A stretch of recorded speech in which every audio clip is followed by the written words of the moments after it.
హైదరాబాద్ నిజాం మ్యూజియంలో Muharram exhibition special attraction గా నిలుస్తోంది. నిజాం కాలం నాటి వైభవం మొత్తం ఫోటో గ్యాలరీ రూపంలో ఆవిష్కృతమవుతోంది.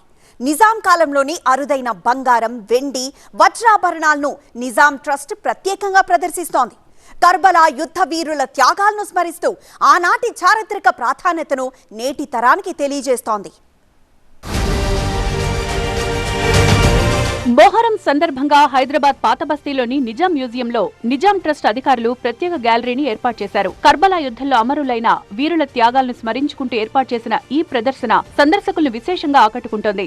మొహరం చరిత్ర, కర్బలా పోరాట విశేషాలు, అరుదైన చారిత్రక వస్తువులు, విలువైన కళాఖండాలతో పాటు బంగారం, వెండి, వజ్రాభరణాలు కూడా ప్రదర్శనకుంచారు.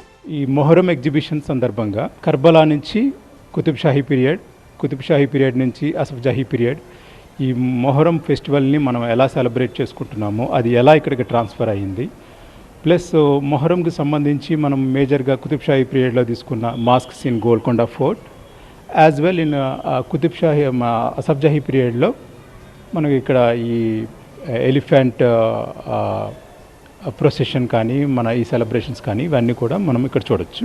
నిజాం కాలం మొత్తం ఫోటో గ్యాలరీ రూపంలో ఆవిష్కృతమవుతోంది. మొహరం ఎగ్జిబిషన్ సందర్భంగా కర్బలా నుంచి కుతుబ్షాహీ పీరియడ్, కుతుబ్షాహీ నుంచి అసఫ్ జాహీ పీరియడ్ వరకు మొహరం ప్రత్యేకతను వివరిస్తున్నారు.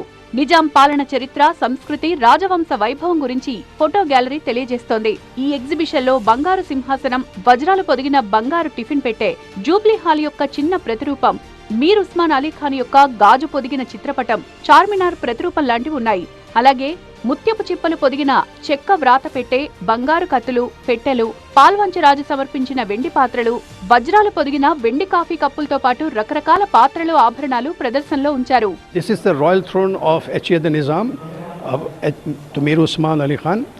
He sat during 25th Silver Jubilee, and this is made of gold. You can see the pictures there, 1, 2, 3, 4, and here 5, 6. Mehboob Ali Pasha, H.A.Nizam's father, to Mehboob Ali Pasha, and 7th Nizam, H.A. Mir Usman Ali Khan.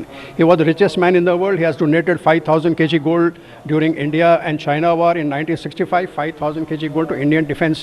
Nizam మ్యూజియంలో 100 కేజీల బంగారం, వెండితో తయారు చేసిన Osmania university model special attraction గా నిలుస్తోంది. 7వ నిజాం కాలంలో నిర్మించిన ఉస్మానియా యూనివర్సిటీ గురించి నిజాం ట్రస్ట్ అధికారులు కీలక విషయాలు వెల్లడించారు. We have very fabulous collection of silver artifacts and gold artifacts, and behind me is the model of Usmania University model. This is made in 100 kg silver and gold. The 7th Nizam name is Mir Usman Ali Khan. You can see the photo there. He was a very secular ruler. He has done a lot of developments during his era, the close architecture. This is Islamic architecture. And this is Hindu architecture from Ramappa Temple, Warangal. And this is Christian architecture. And there is also Parsi and Gurdwara architecture. He was a very secular ruler. Nizam మ్యూజియంలో 6వ నిజాం మీర్ మహబూబ్ అలీ ఖాన్ కు చెందిన wardrobe మరో highlight. ప్రపంచంలోనే అతిపెద్ద చెక్క wardrobe గా గుర్తింపు పొందింది. ఇది 2 అంతస్తుల ఎత్తులో పూర్తిగా బర్మా టేకు చెక్కతో తయారు చేయబడింది. దీనిలో 6వ నిజాంకు చెందిన షేర్వాణీలు, సూట్లు, బూట్లు, పట్టు వస్త్రాలు భద్రపరిచేవారు. ఇక ఈ నెల 15 నుంచి సందర్శకులకు నిజాం మ్యూజియంలో ఉచిత ప్రవేశం ప్రారంభమైంది. ఈ నెల 30 వరకు ఈ అవకాశం ఉండబోతోంది. ఉదయం 10 గంటల నుంచి సాయంత్రం 5 గంటల వరకు మ్యూజియాన్ని సందర్శించేందుకు అనుమతుంది. మొత్తంగా బంగారం, వెండి, వజ్రాభరణాలతో పాటు నిజాం కాలం నాటి విలువైన వారసత్వ సంపదను కూడా ప్రదర్శనలో ఉంచడంతో సందర్శకులు ఆసక్తిగా వీక్షిస్తున్నారు. చరిత్ర, సంస్కృతి, వారసత్వంపై ఆసక్తి ఉన్న వారికి ఈ ప్రత్యేక ప్రదర్శన అరుదైన అనుభూతిని అందిస్తోంది.